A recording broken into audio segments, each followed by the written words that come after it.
Good evening, everyone. Get the microphone the right way around.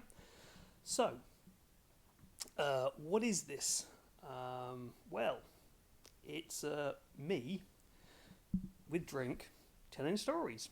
Kind of what it says on the tin, really. I'm guessing not many of you are watching because this is episode number 1, and well, yeah, we'll see. So, what am I going to be doing on this, and why have I started it, and all that kind of stuff? I've got a script here that I should be reading off, but I'm not because I'm already slightly drunk.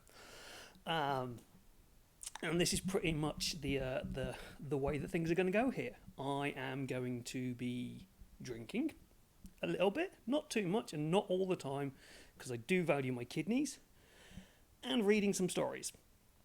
I'll be exploring the realms of folktales, folklore, and mythology from around the world. This is not academic in any way, shape, or form. It is me just getting drunk and telling stories. Some of these stories will be retellings from public domain stories, from the epitomous, 19th century folklorists, who are the ones who basically created modern day folklore. One didn't say create, they amalgamated all the stories and put them down in writing rather than spoken word. So there'll be some of that. There'll be some of me grabbing bits of folklore and folk tales and turning them into my own stories. And there's also be some of my own actual handwritten stories that probably are really shit. So, yeah. I see I've got a comment already. Hi, Mike. This is tonight's episode is going to be sponsored, well, not sponsored, infused by Leffe Blonde at the moment. I've got a Leffe Brun as well next to it, and then there's more drink elsewhere, but I probably won't get through that much. So, this is me telling stories and being silly with it, basically. As I say, it's not academic. Some of the stories that I'll be reading from, like Irish and Welsh folk tales, like the Mabinogion and the Thane of Ireland, I will fuck the names up, and I don't apologise about that, and I'm not trying to tell anyone how to say things. So yeah, that's kind of what that is. Now, I'm definitely not an expert in this. There is no way that I know anything near kind of the levels that I need to know to actually really do this. I'm just merely interested in them. I have a crap ton of books on them, and I just like reading them. So yeah, I'm a very different kind of specialist. I'm a theoretical astrophysicist, and I don't have any research knowledge in this field. So, anyway, whoop, drinks, stories. I would rather be sat by a nice warm fire in a big kind of oaken chair with a big kind of lapdog sat around in like the Scottish Highlands and somewhere doing this. However, I'm not. I'm sat in my flat in the city centre of Manchester. It is, however, about -1 at the moment, so it is cold, and I do have a heater on, and I am wrapped in a blanket sat on my sofa. But, well, life and times and things. So, anyway, enough of that. So, tonight I have 2 stories that I'm going to tell. One is a short story about dreams, and kind of how they make you do weird shit. And the other is about dark alleys. It's kind of a little bit more urban horror, I suppose, than folk tales. And, sit back, listen, and try not to hate me for the fact that I'm going to butcher everything here. The first tale that I'm going to tell is not the one that I wanted to tell, but I didn't have enough time to actually go out there and do the research that I wanted to do and kind of create the story that I wanted to create. Maybe I'll do that on the next episode. That was gonna be on the Sheringham Mermaid. So Sheringham is a small town on the North Norfolk coast, and there's a legend of a mermaid there. I was going to look into it and write some stuff and actually kind of create a longer story than actually exists out there for it. So as I didn't actually have time to do that, what I've got here is a tale called The Swaffham Pedler. The version I'm going to read to you is from the More English Fairy Tales by Joseph Jacobs, published in 1894. This is in the public domain, so I hope it's in the public domain. I got it from a website called www.sacred-text.com, where there is a load of information on like loads of free books on esoteric, demonology, and folklore and folktales from around the world, and I will probably be stealing a lot of it and using a lot of it. So I will read the story and I will interject random rants and things as we go along about this. This is not a very long version of the story. There are versions out there where the story is a little bit longer, and it goes into a bit more detail, but I thought we'd start actually with a traditional story written in kind of like the traditional 19th century folklore style, and then me just getting drunk and stupid with it. So I will interject with my own commentary. I am not going to discuss these and what they mean or anything like that. I'm just reading them to tell stories. So let us begin. This is really weird doing it by myself. So actually, before we begin that, I should probably tell you a bit about who I am. So if people don't know who I am and this is, my name is actually David. So say I'm a theoretical astrophysicist doing a PhD in that at the moment at Manchester.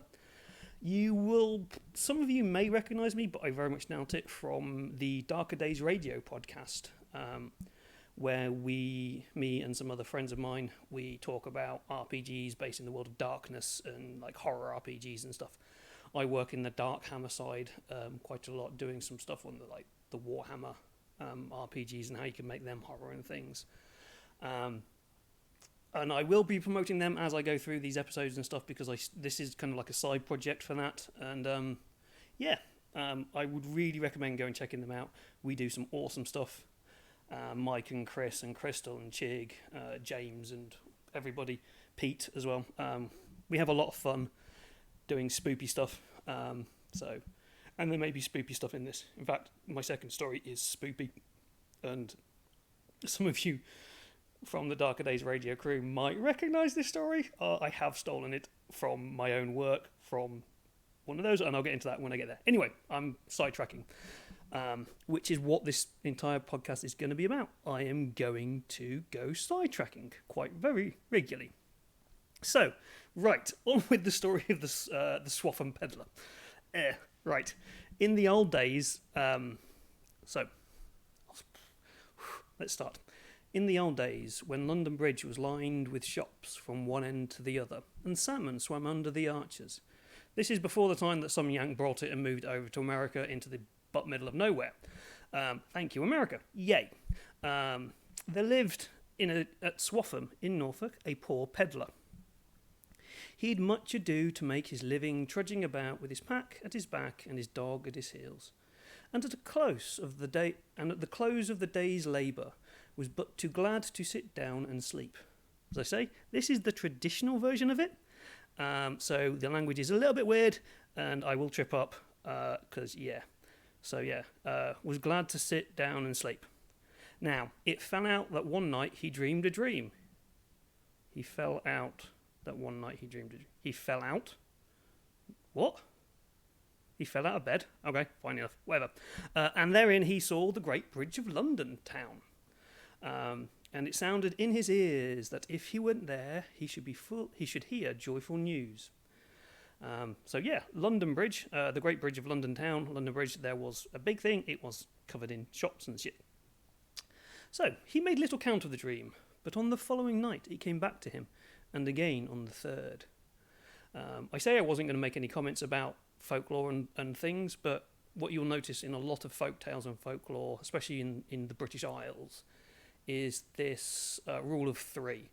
So here he's having the dream 3 times, and you'll see that in multiple things, and again, sidetracked. Woo! So, quick drink. Then he said within himself, I must needs try the issue of it. And so he trudged up to London town. Long was the way, and right glad was when he stood on the great bridge and saw the tall houses on the right hand and the left, and glimpses of water running and ships sailing all by. Now, if anybody knows any geography of England, Swaffham is not exactly that close to London, so this is going to have taken him a good fair while. Ooh, I'm kind of going in and out on my video feed here. I'm disappearing into my background. This is amazing. So those of you who are listening on the podcast, I also stream this with background, because why not? So he's walked a really freaking long way to get from Swaffham to London. It's probably about 120 mile. So, all day long he paced to and fro, but he heard nothing that might yield him comfort. And again on the morrow he stood and he gazed. He paced afresh the length of London Bridge, but nought did he see and nought did he hear. Now, the third day being came, as he still stood and gazed, a shopkeeper hard by spoke to him. Again, we see the rule of 3. Ooh, move me script. Friend, said he, I wonder much at your fruitless standing. Have you no wares to sell? No, indeed, quoth the pedlar. Ooh, quoth. Sounds like quaff, so we'll quaff some drink. Ooh, bit of ASMR there for you, hearing me drink. And do you not beg for alms? Not so long as I can keep myself, he said. Then what, I pray thee, dost thou want here? And what may thy business be? Well, kind sir, to tell the truth, I dreamed that if I came hither, I should hear good news. Right heartily did the shopkeeper laugh. Nay, thou must be a fool to take a journey on such a silly errand. I tell thee, poor silly country fellow, country bumpkin he is that I myself dreamed too o' nights, and that last night I dreamt myself to be in Swaffham, a place clean unknown to me, but in Norfolk, if I mistake not, and methought I was in an orchard behind a pedlar's house. Bit of foreshadowing here. And in that orchard there was a great oak. Then meseemed that if I digged, I should find beneath that tree a great treasure. But think you I'm such a fool as to take on me a long and wearisome journey, and all for a silly dream? No, my good fellow, learn wit from a wiser man than thyself. Get thee home and mind thy business. Well, he did a long journey just to have a conversation with a bloke. Well, so what did he do? Well, when the pedlar heard this, he spoke no word, but was exceedingly glad in himself, and returning home speedily, digged underneath the great oak tree, and found a prodigious great treasure. He grew exceedingly rich, but he did not forget his duty in the pride of his riches, for he built up again the church of Swaffham, and when he died they put a statue of him therein, all in stone, and his pack at his back, and his dog at his heel. And there it stands to this day, witness if I lie. Now the cool thing about this is, actually, if you do go to the church in Swaffham, there is a small statue of a man with a backpack and his dog, and you can see it within the church. So it's kind of it's something you see quite a lot in British folk tales, and especially within Norfolk and Suffolk. So I'm from Norfolk originally. Well, yes and no. I moved around a lot. I was born in Suffolk, went up to Nottingham, moved to Norfolk, went to Manchester, moved to Norfolk, moved to Japan, moved to Norfolk, moved to Manchester. I was kind of all over the place. There's a lot of this kind of within the churches and the fairy tales of England that you will actually see a lot of these things turning up in there. This is a very shortened version of the story. We do know there are other versions where we see. What else do we see? We see him. He goes to the oak tree. He digs up a pot of gold. He goes home and empties the pot of gold onto his. Now let me get this right. Is this actually this story? Is this another one? It might be this story. It might be another one. I can't remember. But he empties the pot of gold and hides it because he thinks, "Oh my God, this is the devil's work." But inside the pot it reads, "Below me greater riches lie." And then he goes back out the next day to the oak tree and digs up another pot of gold. So he digs deep and digs up another pot of gold. But this pot of gold is too big for him to lift. So he actually goes to the priest of the church and gets the priest to help him lift it out. And he shares the wealth with the church and helps rebuild the church with that wealth. And he becomes quite a philanthropist, word I can't say, in Swaffham, and he's quite well known. It's quite a well-known fairy tale of England. I quite like it, and it's kind of one of those things. It's like dreams; they seem a little bit odd, and then you go and follow them, and you kind of get despondent, and then this weird meeting happens, which actually tells you no, it's a really good dream, and he gets to travel around. And people of those times when this is kind of meant to be set, I think in about the 14th century, maybe 15th century. People wouldn't travel to London. They wouldn't travel that far. So he gets to go and travel and gets to go see London, experiences London Bridge, which is very different to what it is now. And obviously one of them went to America. So yeah, he got to do some cool stuff. And I said I wouldn't discuss these, but apparently I am. So these are just my rambling, inane conversations on these things. Cool. So that is a traditional English folk tale, this one. As I say, it's called The Swaffham Pedler. This version that I've read is from More English Fairy Tales by Joseph Jacobs, and you can find it at www.sacred-text.com. It is public domain. And there are some really cool folk tales from kind of like East Anglia and stuff. I am going to try and do things from across the world, rather than just sit in the British Isles in Europe, as that is where I'm from. I'm going to try and avoid doing the Norse tales because everybody knows them. But I will probably come back to the British Isles quite a lot, especially Norfolk and Suffolk, because I know quite a lot of those tales. But I also, as you'll see in the next tale that I'm going to tell, one that I've written myself, that I do also know a little bit about Japan, having lived there. So I'm going to have a drink because my mouth is getting dry.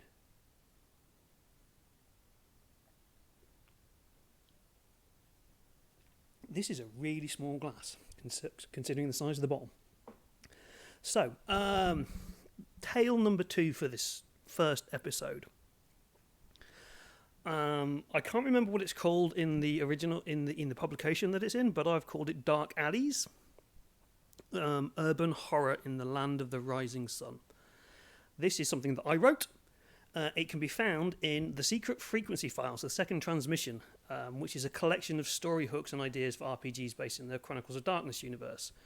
This was written by myself and the guys from Darker Days Radio, and is kind of like a really small companion for it, and it can be found over at Drive-Thru RPG for like about $5, maybe a little bit more, I can't remember, but there's some really cool stuff in there. And it was really cool to actually write with it and actually get this story in there as kind of like the opening statement to it. Now, this one is a lot longer, so I might not go off on so much of a tangent on it. And I realise I'm at 20 minutes already. I was hoping to keep this under half an hour, but that's probably not going to happen. So, this is something that I wrote. Leave feedback on it. If you like it, tell me. If you don't like it, tell me. If you hate it, well, tell me, and I'll probably tell you to go do one. But anyway. So, faith... Oh, let me just pour another drink. Let me just top my drink up, because this is what this podcast is meant to be about. Me being... Ooh. I'm not that drunk, and I'm always spilling my drinks everywhere. It's about me getting mildly tipsy and telling silly stories. Or exploring stories, shall we say. So, I will begin. Faith and Marco had waited 7 years for this trip. They had saved every penny they could from their meagre wages to have a trip of a lifetime. And now they were finally here, walking the streets of Tokyo, gazing into the bright lights of Shinjuku, astonished by the sounds of pachinko parlours and the groups of salarymen stumbling drunkenly down the late-night streets. They had arrived on this warm spring evening and were looking for a place to eat. Ooh, excuse me. Hey, Faith, look down there. Is that a temple? Marco points down a dark side street that seems to have a few concrete torii gates leading into the dim gloom. Even the bright lights couldn't seem to penetrate the gloom of this street.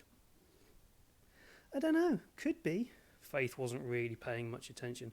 She was busy staring at all the wonderful sights around and hungry after the long flight and journey from the airport to the hotel. A movement captures Marco's eyes further down the darkened street, a flash of white cloth disappearing around the torii gate and into the darkness. I think I saw someone down there, a monk. Let's go check it out. But I'm hungry. It'll be here later when we've eaten, or in the morning when we are less tired and not seeing things from lack of sleep. She grabs his hand and tries to drag him to a sushi she has seen on the other side of the main street. Marco reluctantly agrees. Sorry, I'm just topping my drink up again. Leave you with the spoopiness there. I'm not very good at pouring drinks, so I now have a massive head on this drink. Cool, where are we going? I've lost my place. Right, Marco reluctantly agrees. After having eaten a lot of sushi, had a few drinks, a bit like me. Yay, drinks. They both begin to feel the effects of jet lag and think it's a good idea to head back to the hotel. In the morning, Marco asks the receptionists about the alley and if there is a temple down there. The reception looks at him mildly confused, not knowing the street he is speaking of, and is unaware of any hidden small temples or shrines in the area. Ooh, got that on my nose. Oh, just looking at the video, it kind of loses myself in it. Woo. Yeah, cool. Right. I should probably pay more attention to the reading that I'm doing and less to the drinking. In the morning. After a day of exploring the sights and sounds of Tokyo, visiting Akihabara, Asakusa, Shibuya, Marco and Faith headed back to Shinjuku to look for some food. Hey, is that the street you saw last night? Faith asks Marco as she points down a dark alley with torii gates lining it. Looks like it, but I thought it was on a different street. Well, we were both very tired last night. It could be this one. Want to go look now? And yes, I do know Japan quite well, and I do know Tokyo. I did live there for 7 years, and I will butcher everything about it.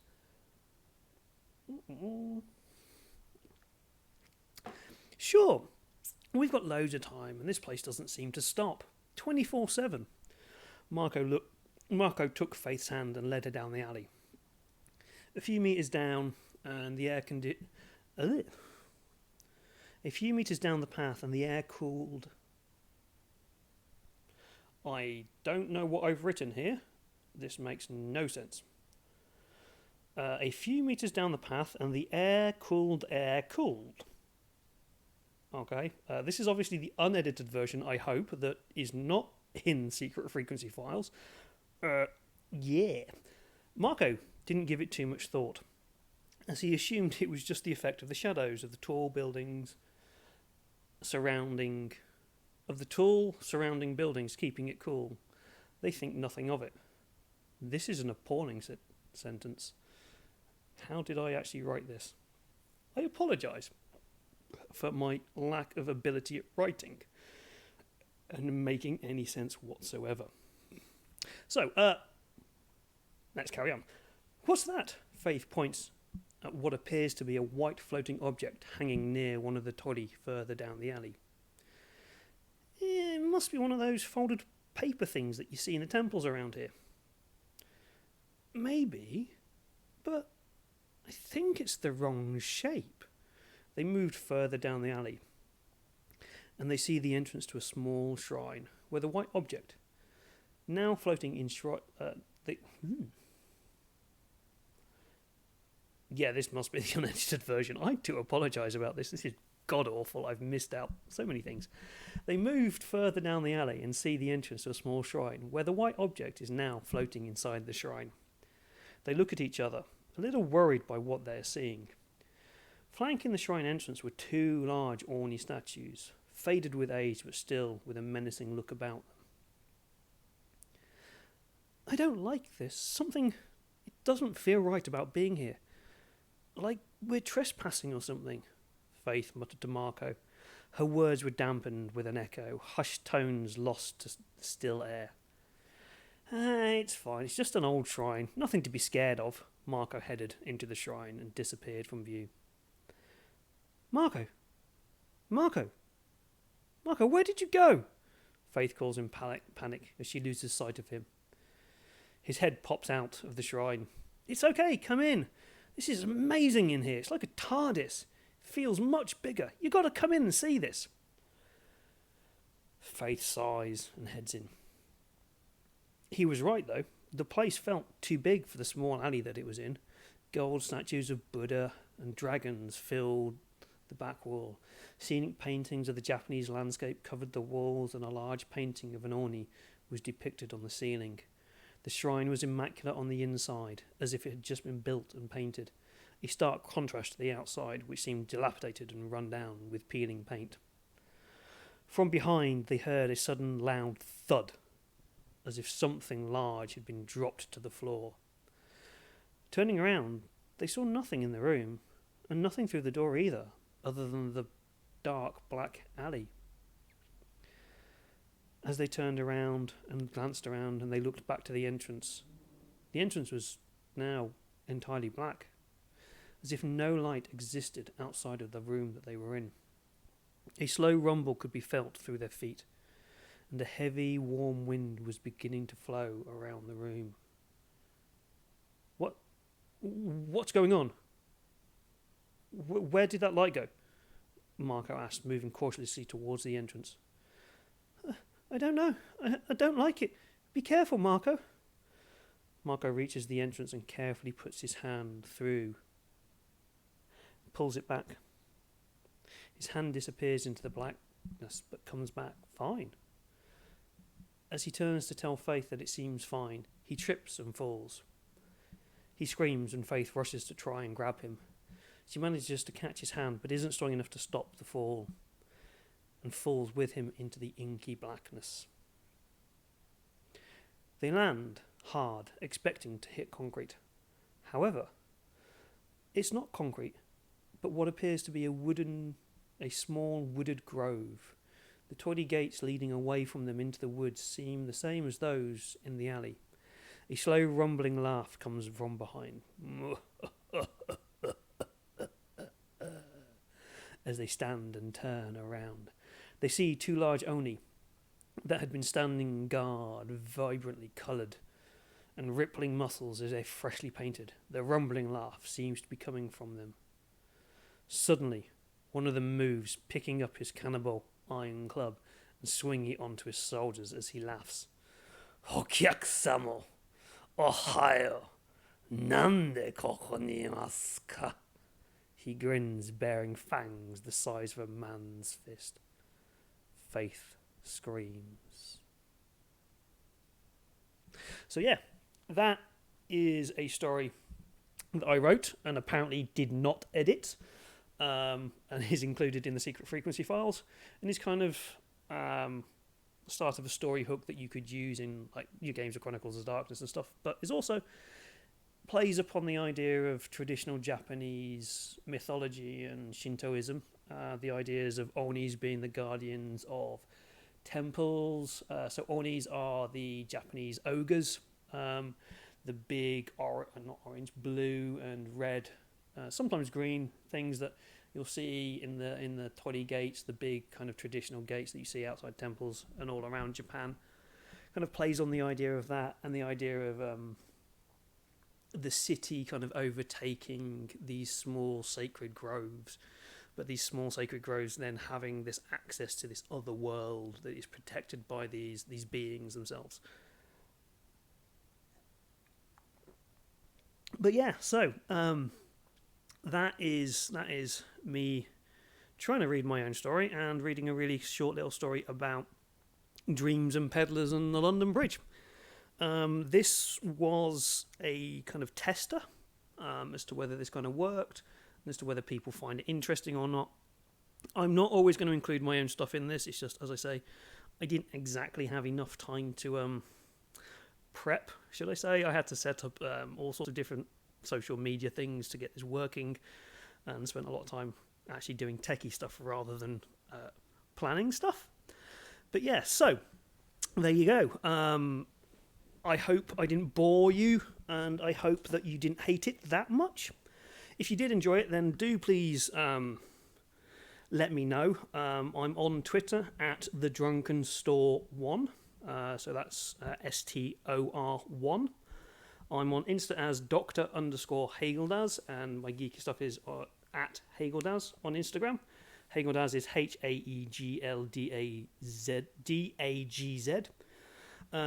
This will be uploaded to YouTube under The Drunken Storyteller as well. I am probably going to do this every few weeks or so, just to randomly tell stories. So I hope you enjoyed that. On the other side of that, I'm also one of the hosts of Dark Days Radio, as I said before, a horror RPG podcast where we talk about mostly World of Darkness and Chronicles of Darkness games, but we also talk about the Warhammer RPGs on the Darkhammer episodes that I do with Chris and sometimes Mark. Not Mark, Mike. Sorry, Mike. Don't kill me. I do apologise. Go find them on all their good podcast places, Twitter and Instagram as well. And I will be uploading this at some point to podcasts somewhere. You'll find that either on my Facebook, my Instagram, or my Twitter page. Go give them a like, go give them a follow, and let me know how shit this was. So, thank you very much for those 6 people who actually came and listened. How do I end this? Where's my mouse pointer gone? My mouse pointer's not... I can't get into OBS. Where is it? There we go. Right. Technology. Woo. Right. Thank you very much. Enjoy your evening. And I hope you enjoyed my background of the sake bottles in Yoyogi Park in Harajuku in Tokyo. I took it myself. Right. Good night, everyone.